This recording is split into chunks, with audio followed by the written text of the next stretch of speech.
I want to tell you about the most expensive lesson I've ever paid for. It wasn't a college degree or a fancy vacation.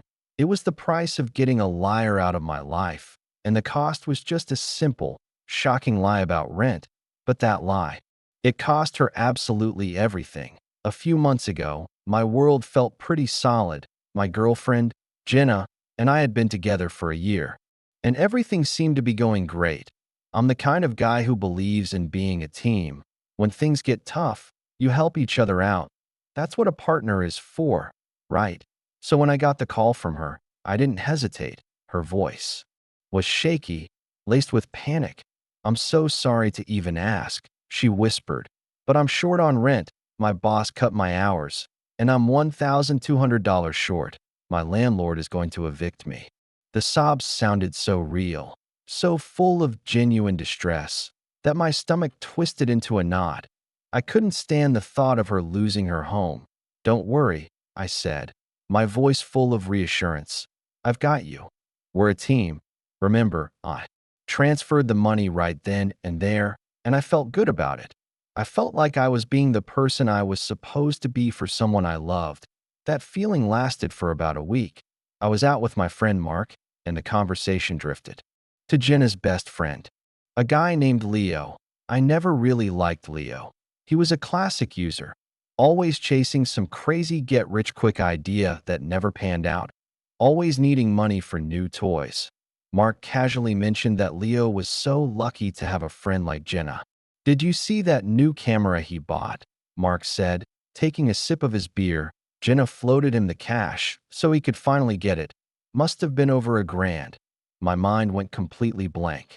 The beer in my hand suddenly felt heavy. It took a moment for the words to sink in, but when they did, they hit me like a physical blow.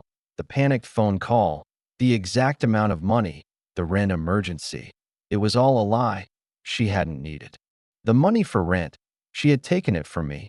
Money I worked for, money she claimed she desperately needed, and handed it over to her deadbeat best friend so he could buy a new camera. A surge of white-hot anger shot through me. My first instinct was to call her, to scream, to demand answers.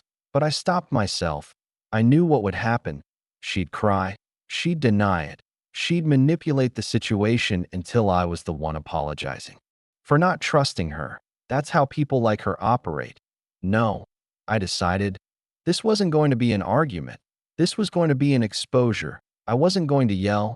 I was going to smile. I was going to play a game she didn't even know we were in. When I saw her that weekend, I didn't mention a thing. I just nodded and listened as she told me how grateful she was to have me and how her landlord was so happy she paid on time. I just smiled, listening to the lies pour out of her mouth. And in that moment, our relationship ended. She just didn't know it yet. For the next few weeks, I began to subtly, carefully, and deliberately change the dynamic between us. I was still affectionate, still a good boyfriend, but the open wallet was closed for business. When she'd suggest a pricey dinner, I'd say, "Let's just cook at my place. I'm trying to save some money." When she'd hint about some new shoes, I'd conveniently change the subject. I was slowly turning off the financial tap, making myself seem less like an unlimited resource. I needed her to believe I was just being a little frugal, not that I was onto her entire scheme. It was only a matter of time. People who are always in a crisis create their own. I knew her financial life would start to unravel without my constant, casual funding. And sure enough, the call I was waiting for finally came. The second verse of the same sad song. This time, the drama was a broken car and a shot transmission. She sounded even more frantic than before. "It's going to be at least $900, she said, her voice shaky. "I don't have it. I don't know what I'm going to do." I listened, a faint, almost imperceptible smile on my face, the helpless tone, the specific amount of money needed. The sudden disaster, it was all there, showtime. "Wow, that's terrible," I said, injecting the perfect amount of concern into my voice. "Of course, I want to help. This is serious. Listen, come over tonight. We'll sit down, figure it out, and I'll write you a check." She was so relieved. She was practically crying. "You're literally saving my life," she exclaimed. As soon as I hung up, I made my second call. I texted Leo, Jenna's best friend. "Hey man, it's Alex, Jenna's boyfriend." I wrote, "Quick question. Do you still have that camera you bought last month? I'm thinking of getting into photography and I'd love to see it. Could you swing by my place tonight around 7:15? I'll buy you a beer for your trouble." He jumped at the chance. The trap was set. Jenna arrived at 7, a worried but hopeful look on her face. She came in and gave me a hug, thanking me for being so wonderful. I just smiled and led her to the living room, letting her launch into the whole long, detailed story about the tow truck and the mechanic. She was so consumed with her own performance, she didn't even notice the time slipping by. Right on cue, at 7:15, my doorbell rang. "Just a friend," I said, getting up to answer it.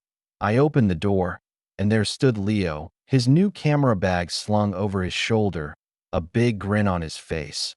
His smile vanished the moment he saw Jenna on my couch. Her jaw dropped, and the look of pure, unadulterated panic in her eyes was a sight I had waited a month to see. "Leo," I said, my voice completely calm. "Thanks for coming." "What a coincidence, Jenna. Look who it is." They both just stared, looking from each other to me, their silent terrorist symphony. In the room, I walked back to the center of the living room and looked at them both. "Jenna, you came here tonight because you need $900 to fix your car," I began, my voice perfectly level. "That's a tough spot to be in, especially since you're still paying me back the $1,200 I lent you for rent last month." I paused, letting the weight of my words settle. Then I turned to Leo. "The thing is," I continued, "Leo here just bought this amazing new camera.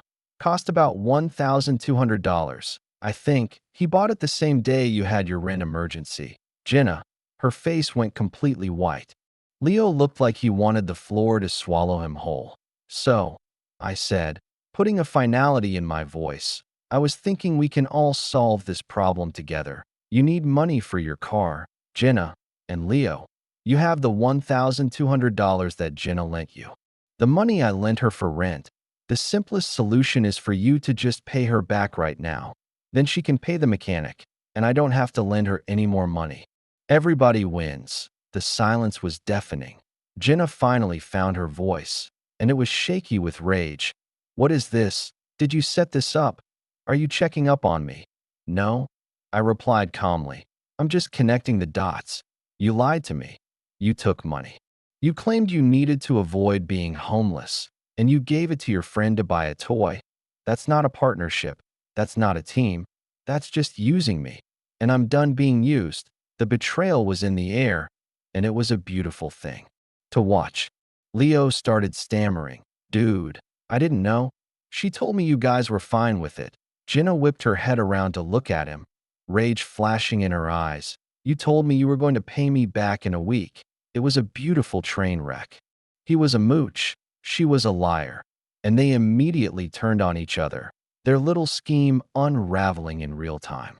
I watched for another minute, then held up my hand.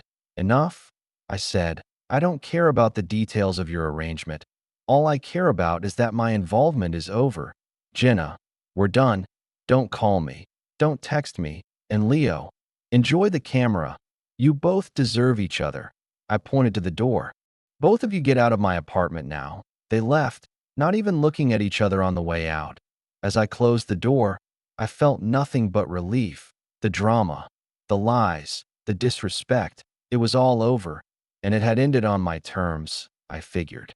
"I owed you a final update. It's been about 3 months since I kicked them out. I got my last garnishment payment about a week ago."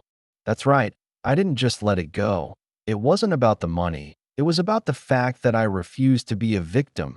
A couple of weeks after that night, I filed a small claims case against her for the $1,200.